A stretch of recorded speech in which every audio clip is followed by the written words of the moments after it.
Hi guys, what's up? Haven't used my DSLR in a hot minute. How are you guys doing?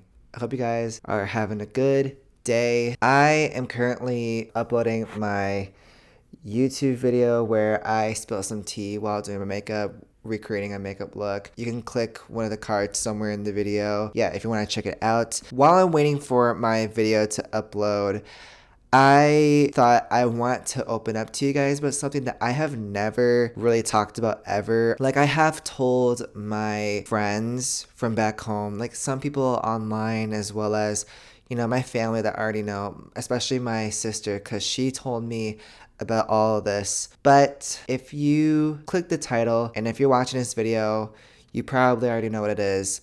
And it is that I have autism. I was diagnosed with it when I was a little kid, and I kind of want to open up a little bit more about, my disability. And the main reason why I don't really open up about it is because I kind of just denied it in a way. It's kind of weird. I don't know. It's just that I tried so hard to learn as quickly as everyone else. I think it kind of started when I was around high school, as well as with college, trying to adult like everyone else, trying to be more responsible. A lot of the people that I know, such as my sister and all that stuff, I just felt like I kind of put that pressure on myself to be as responsible as everyone else. But like at the end of the day, I just, learn about life and other things, especially when it comes to social environments and stuff like that. Like at the end of the day, I learn everything quite differently. I take a lot of my time trying to digest certain pieces of information that, I might not have an interest in. Like, I don't know. I just have a hard time learning certain things, whether it'll be with social interaction or just literally anything. I forgot to add that another reason why I kind of hid my disability or my learning disability is because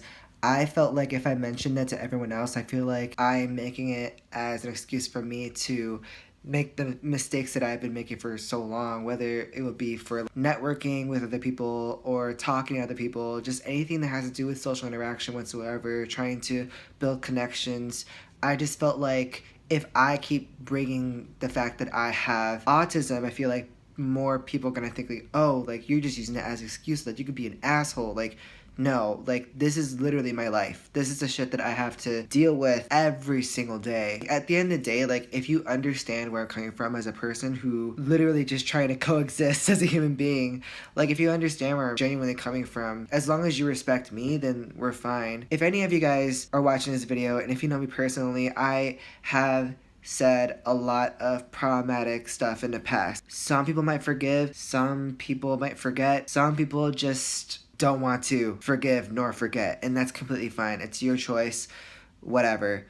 But I'm literally saying this because this is solely for me. I've been silent on this for a long time, and I feel like now is the right time for me to say it. And I kind of want to go a little bit in depth of what my disability is in my own words. I remember growing up as a kid, I just knew that there were certain things that were different about me besides like my sexual orientation. Of course, like if you guys don't know, I came out as gay when I was in 8th grade, but that's besides the point. Back when I was a kid, I remember crying every single day up until middle school when I moved different towns. And I think it was around, like junior year of high school when I realized that the main reason to why I kept crying almost every single day from the day that I was born, and I'm not even exaggerating, like that's literally what happened, to like around 7th to 8th grade, it was because I just didn't know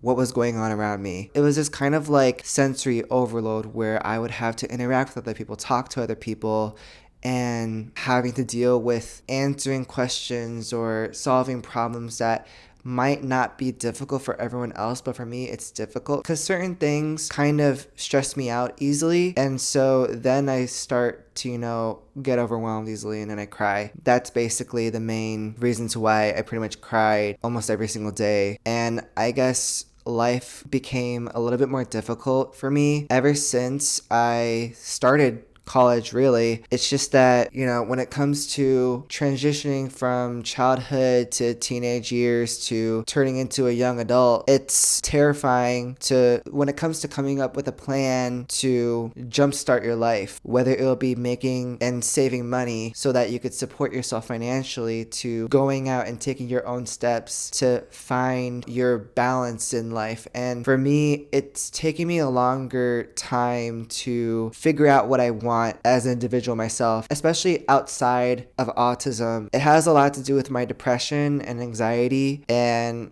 it's something that, I still struggle with every single day. Now, I'm not the only person that struggles with that.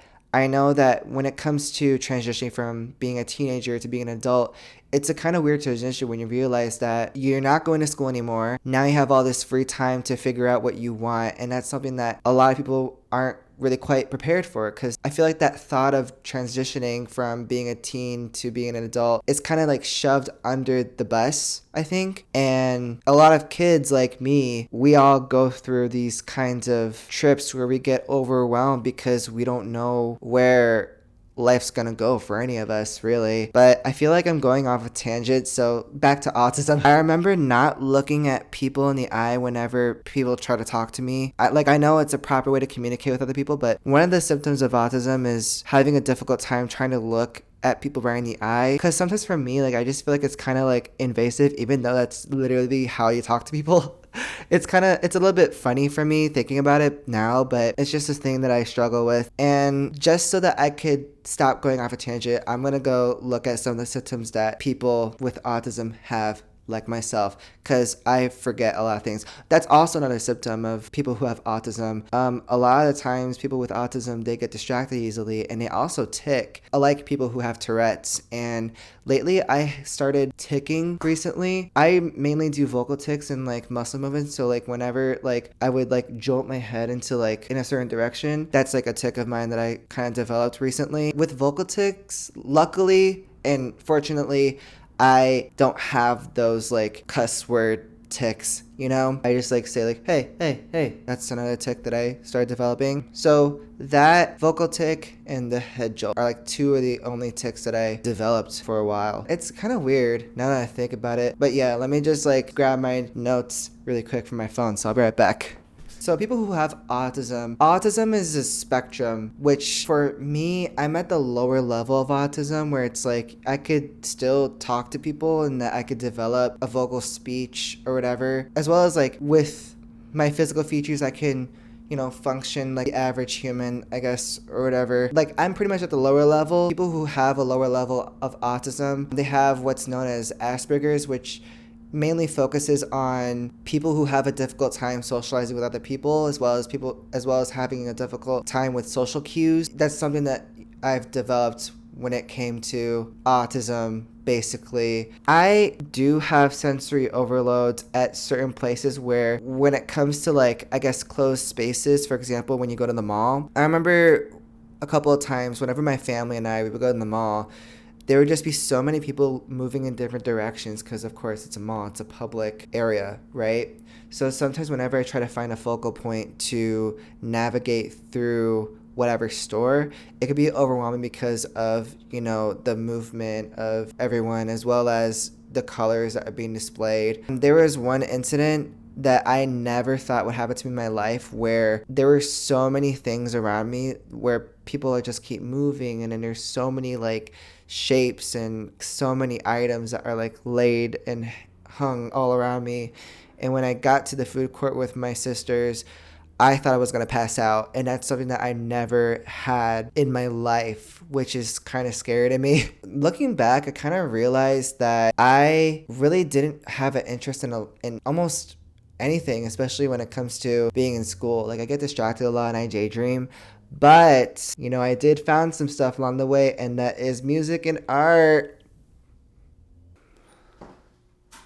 Now I feel awkward because my mom is here. Is it okay if I close the kitchen door? I'm filming. Oh, okay, thank you. But yeah, I guess growing up with autism is pretty difficult because for me, I just felt like I couldn't do certain things that a lot of people could do, whether it'll be multitasking or just like, enjoying life. I just kind of get stuck in my head a lot. But yeah, if y'all don't know, now you know. It takes a longer time for me to learn, and I just need to take my time more, and that's the main reason to why I am taking a semester off.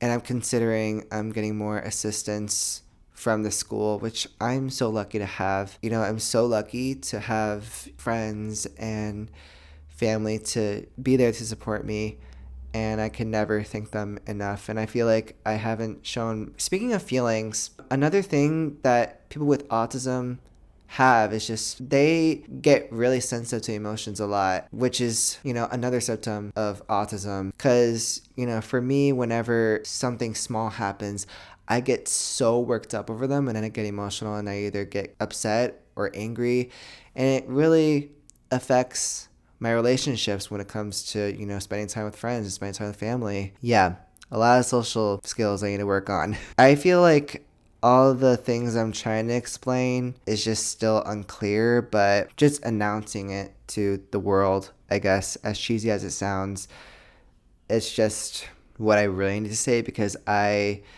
just felt like I've been silent about it because I just focus on trying to function like everyone else, trying to be at the same speed as everyone, but turns out like I can't. Like, I can't keep overworking myself, and I can't keep beating myself up, telling myself that I'm stupid, that I'm dumb, that I'm a complete idiot, but I'm just a person that's going through different things, just as how everyone else is. But yeah, I just want to say that to everyone. I just want to let you guys know, because I just need to be more honest with myself. And I think this is a kind of new form of self-reflection that I never really do, because I just keep telling myself that I can never be able to learn new things. But I guess now is just a time where I need to stop telling myself that I'm an idiot, and that I'm not perfect, and that's okay. And that is something that I'm still learning to this day. I don't want to make this video too long. I just want to make it short and sweet. But again, thanks for listening. Thank you guys for watching. I love you guys so much, and I genuinely do mean it. Like, even if I get a small amount of views, I just feel like, there are certain people in the world that take the time out of their day to click on my video. And I just want to thank you guys so much for taking the time to watch my content. It really means a ton. But anyways, thank you so much for watching. I promise you more funny content will be coming soon. And until then, I'll see you in the next one. Bye.